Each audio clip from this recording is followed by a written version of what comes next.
Karthik Deepa serial மே 13 நாளைக்கான எபிசோடுக்கான ஒரு promo தாங்க இந்த வீடியோவில் நம்ம இன்றைக்கி பார்க்க போகிறோம். எபிசோடு ஸ்டார்ட் பண்ணுறதுக்கு முன்னாடி இந்த வீடியோவை மறக்காமல் லைக் பண்ணிக்கோங்க. உங்களுடைய ஒவ்வொரு லைக்ஸும் அடுத்து வீடியோ போடுறதுக்கு எனக்கு கொஞ்சம் இன்ட்ரெஸ்டிங்காகவும் மோட்டிவேஷனாகவும் இருக்கும். என்ன நடக்குதுன்னா, நம்ம அருண் சொல்கிறாரு ஐஸ்வர்யா கிட்ட, இதுக்கு மேலேயும் நீ இந்த வீட்டில் இருக்க வேணாம், இருந்தேன்னா இந்த வீட்டில் அடுத்தடுத்து பிரச்சனை வந்துக்கிட்டே இருக்கும், கண்டிப்பாக எங்களால் நிம்மதியாக இருக்க முடியாது, அதனால் நீ இந்த இடத்த விட்டு போ அப்படின்னு.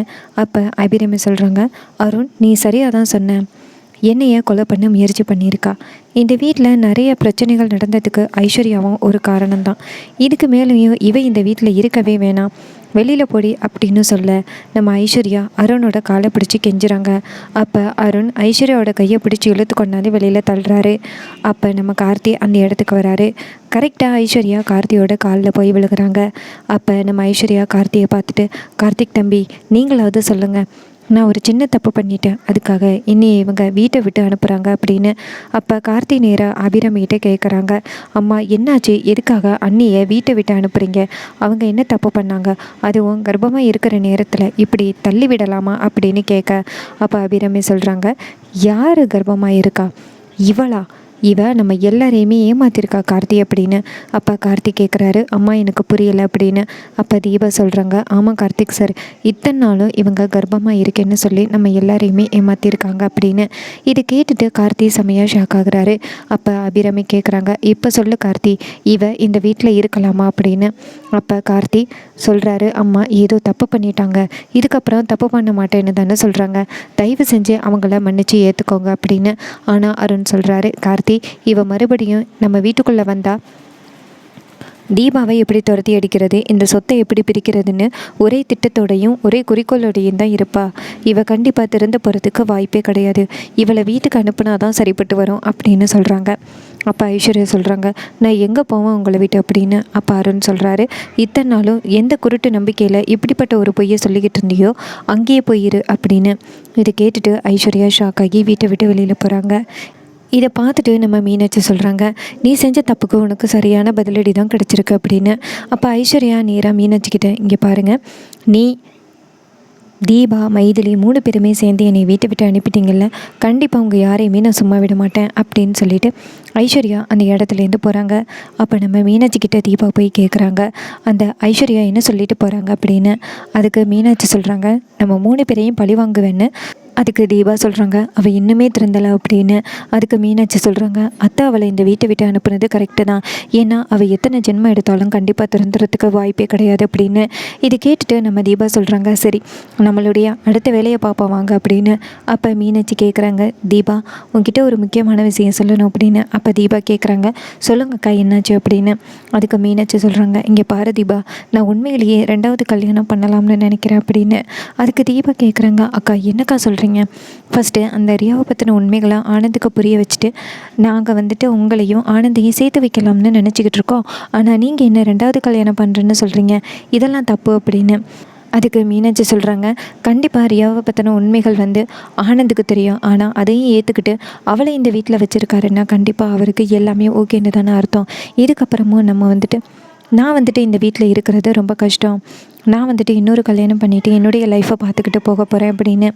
இது கேட்டுட்டு நம்ம தீபா சொல்கிறாங்க, அக்கா இதை வச்சு ஒரு பிளான் பண்ணலாம், கடைசியாக ஒரு தடவை முயற்சி பண்ண பார்க்கலாமா, ஆனந்துக்கு உங்களை பிடிச்சிருக்கா என்ன அப்படின்னு. அதுக்கு மீனாட்சி சொல்கிறாங்க, தீபா அதையெல்லாம் பார்க்குறதுக்கு எனக்கு தைரியம் இல்லை, தயவு செஞ்சு என்னை விட்டுரு அப்படின்னு. அதுக்கு தீபா சொல்கிறாங்க, அக்கா கடைசியாக ஒரு முறை மட்டும் முயற்சி பண்ணி பார்ப்போமே அப்படின்னு. அதுக்கு மீனாட்சி சொல்கிறாங்க, சரி தீபா என்ன பண்ண போகிற அப்படின்னு. அப்போ தீபா ஒரு பிளானை சொல்கிறாங்க. இதை கேட்டுட்டு நம்ம மைதிலியும் சூப்பர் ஐடியா அப்படின்னு சொல்கிறாங்க. அதுக்கப்புறமா மறுநாள் காலை வீட்டுக்கு ஒரு 4-5 பேர் வராங்க. அவங்கள பார்த்துட்டு நம்ம அபிராமி கேட்குறாங்க, இவங்கெல்லாம் யார் அப்படின்னு. அப்போ வீட்டுக்குள்ளே மீனாட்சி வராங்க. அப்போ ரியா டக்குன்னு மீனாட்சி எதுக்க போய் நின்று, ஏய் நீ தான் இந்த வீட்டுக்குள்ளே வரமாட்டேன்னு சொன்னியல்ல, எதுக்கு வர அப்படின்னு. அதுக்கு மீனாட்சி சொல்கிறாங்க, ஏய் தள்ளுடி, இந்த வீட்டில் எனக்கு எல்லா உரிமையும் இருக்குது, உனக்கு தான் இந்த வீட்டில் எந்த உரிமையும் இல்லை அப்படின்னு. அதுக்கு ரியா கேட்குறாங்க, இங்கே பாரு, அதான் ஆனந்த் வேணான்னு சொல்லிட்டு போயிட்டியல்ல, அப்புறம் என்ன உனக்கு இந்த வீட்டுக்கு என்ன சம்மந்தம் இருக்கும் அப்படின்னு. அப்போ நம்ம மீனாட்சி சொல்கிறாங்க, இங்கே பாரு, அந்த நிற்கிறாங்களே அத்தை, அவங்க என்னை இந்த வீட்டை விட்டு போக சொன்னால் நான் கண்டிப்பாக போகிறேன், அதுக்கு முன்னாடி கண்டவளும் சொல்கிறதுக்கெல்லாம் நான் இந்த வீட்டை விட்டு போக மாட்டேன் அப்படின்னு சொல்ல செம்ம இரிட்டேட் ஆகுறாங்க அந்த ரியா. அப்போ அபிராமி சொல்கிறாங்க, ஏ ரியா, உனக்கு என்ன இந்த இடத்துல வேலை, ஒதுங்கி நின்று அப்படின்னு. அப்போ மீனாட்சி நேராக வீட்டுக்குள்ளே வராங்க. அப்போ அபிராமி கேட்குறாங்க, மீனாட்சி இதெல்லாம் யாருமா அப்படின்னு. அப்போ மீனாட்சி சொல்கிறாங்க, அத்தை, உங்கள் பையன் 2வது கல்யாணம் பண்ணிவிட்டு சந்தோஷமாக இருக்கார். இனிமேல் அவர் என்னை பற்றி கவலைப்பட மாட்டார். அதுக்காக நானும் அவரை பற்றி திங்க் பண்ணிக்கிட்டு என்னுடைய வாழ்க்கையை போக்கிட்டு இருக்க முடியுமா? அதனால் நானும் 2வது கல்யாணம் பண்ணலான்னு நினச்சிட்டேன் அப்படின்னு. அப்போ அபிராமி கேட்குறாங்க, மீனாட்சி என்னம்மா இதெல்லாம் தப்புமா அப்படின்னு. அதுக்கு மீனாட்சி சொல்கிறாங்க, அத்தை, நீங்கள் வேணால் உங்கள் பிள்ளைக்கு முழு சப்போர்ட் கொடுக்கலாம், ஆனால் கண்டிப்பாக என்னால் ஆதரிக்க முடியாது. இதே மாதிரி என்னுடைய லைஃப்பும் போகிறதுக்கு வாய்ப்பே கிடையாது. நான் 2வது கல்யாணம் பண்ண போகிறேன், இது யாராலையுமே தடுக்க முடியாது அப்படின்னு. அப்போ மாப்பிள்ளை வீட்டுக்காரங்க சொல்கிறாங்க, உன் பேர் தான் மீனாட்சி அம்மா, ரொம்ப அருமையாக பேசுகிறம்மா, நீ ரொம்பவும் அழகாக இருக்க, அந்த ஆனந்த் தம்பி உன்னை மிஸ் பண்ணிட்டாரு அப்படின்னு. அப்போ நம்ம மீனாட்சி சொல்கிறாங்க, சரி, என்னுடைய எஜுகேஷன் குவாலிஃபிகேஷன், என்னுடைய பேக்ரவுண்ட் பயோ எல்லாத்தையுமே நான் உங்ககிட்ட சொல்லிட்டேன்னு, எல்லாமே உங்களுக்கு ஓகேவா? அந்த நிற்கிறாங்களே ஆனந்த், அவர் தான் என்னுடைய ஹஸ்பண்ட். ஆனால் இப்போதைக்கு நாங்கள் 2 பேரும் ஒன்றா இல்லை. அவருக்கு இன்னொரு கல்யாணம் ஆகிட்டு அவர் கூடிய சீக்கிரம் எனக்கு டிவோர்ஸ் கொடுத்துருவார். அதுக்கப்புறம் வந்துட்டு கல்யாணத்தை வச்சுக்கலாம் அப்படின்னு. இது கேட்டுட்டு அந்த மாப்பிள்ளை வீட்டுக்காரங்களும், அம்மா, உன்ன மாதிரி ஒரு பொண்ணு கிடைக்கிறதுக்கு நாங்கள் எல்லாருமே கொடுத்து வச்சுருக்கணும். நீ ரொம்ப நல்ல கேரக்டராகவும் இருக்க, கண்டிப்பாக வந்துட்டு உன்னையவே எங்கள் பையனுக்கு கல்யாணம் பண்ணி கொடுக்குறோம் அப்படின்னு சொல்ல மீனாட்சி சந்தோஷப்படுறாங்க. அப்போ மாப்பிள்ளை சொல்கிறாரு, இங்கே பாருங்கள் மீனாட்சி, நான் என்றைக்குமே உங்களுடைய பாசிட்டிவ் லைஃப்பை பற்றி கேட்கவே மாட்டேன், நீங்கள் ஹாப்பியாக இருந்தால் போதும் என் கூட அப்படின்னு. இது கேட்டுகிட்டே மீனாட்சியும், இந்த மாதிரி ஒரு ஆளை தான் நான் எதிர்பார்த்தேன். ஏன்னா ஏற்கனவே என்கிட்ட வந்து பாசம் இருக்கிற மாதிரி இருந்து இன்னொருத்தரை கல்யாணம் பண்ணி போயிட்டாரு என் புருஷன். அந்த மாதிரி நீங்கள் இருக்கக்கூடாதுன்னு நினைக்கிறேன் அப்படின்னு. அதுக்கு அவர் சொல்கிறாரு, இங்கே பாருங்கள் மேடம், நான் கண்டிப்பாக அப்படிப்பட்ட ஆளே கிடையாது, பெண்களை நான் மதிக்கிறவன் அப்படின்னு. அந்த இடத்துக்கு ஆனந்த் வந்து கேட்குறாரு, இங்கே பாருங்கள், இங்கே யாரும் பெண் கொடுக்குறதா இல்லை, போங்க அப்படின்னு. அப்போ மீனாட்சி கேட்குறாங்க, ஆனந்த், நீங்கள் தேவையில்லாமல் பேசாதீங்க, எதுக்கு என்னுடைய லைஃப்பில் வரீங்க அப்படின்னு.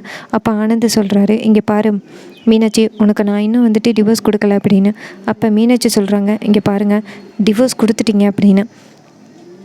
அப்போ டக்குன்னு நம்ம மீனாட்சி மயக்கம் மட்டும் கீழே விழுகிறாங்க. இதை பார்த்துட்டு அங்கே உள்ளவங்க ஷாக் ஆகுறாங்க. அப்போ அபிராமி வந்துட்டு மீனாட்சின்னு கிளப்ப, அப்போ மீனாட்சி கிளம்பவே இல்லை. அப்போ அந்த இடத்துக்கு டாக்டர் வராங்க. டாக்டர் வந்துட்டு மீனாட்சியை செக் பண்ணுறாங்க. அப்போ மீனாட்சியோட கையை செக் பண்ணி பார்க்கும் பொழுது மீனாட்சி கர்ப்பமாக இருக்காங்க அப்படின்னு டாக்டர் சொல்கிறாங்க. இதை கேட்டுட்டு ஆனந்த் ரொம்ப சந்தோஷப்படுறாரு. அப்போ அங்கே உள்ள மாப்பிள்ளை வீட்டுக்காரங்க சொல்கிறாங்க, என்ன மேடம் இதெல்லாம் அப்படின்னு சொல்லிட்டு கோவத்தில் அந்த இடத்துலேருந்து போகிறாங்க. அப்போ நம்ம மீனாட்சி மயக்கத்துலேருந்து கிளம்புறாங்க. அப்போ ஆனந்த் சொல்கிறாரு, மீனாட்சி நீ கர்ப்பமாக இருக்கா அப்படின்னு. இதை கேட்டுட்டு மீனாட்சி அதிர்ச்சி ஆகுறாங்க. அப்போ ஆனந்த் மீனாட்சியோட கையை பிடிக்க, அப்போ மீனாட்சி கையை தட்டி விட்டுட்டு மரியாதையாக இந்த இடத்துலேருந்து போங்க அப்படின்னு சொல்ல, ஆனந்த் சொல்கிறாரு, இங்கே பாரு, என் குழந்தை உன் வயிற்றில் வளருது, எப்படி நான் உன்னை விட்டு எங்கே போக முடியும் அப்படின்னு சொல்ல, ரியா கேட்குறாங்க, ஆனந்த், அது உங்கள் குழந்தையோ இல்லை வேறு யார் குழந்தையோ அப்படின்னு. அப்போ டக்குன்னு ஆனந்த் கடுப்பாகி ரியாவை அறிகிறாங்க. இங்கே பாரு, என் பொண்டாட்டியை பற்றி ஏதாவது தப்பாக சொன்னால் அவ்வளோதான், மீனாட்சி அப்படிப்பட்டவ இல்லவே இல்லை அப்படின்னு ஆனந்த் செமையாக ரியாவை திட்டுறாரு.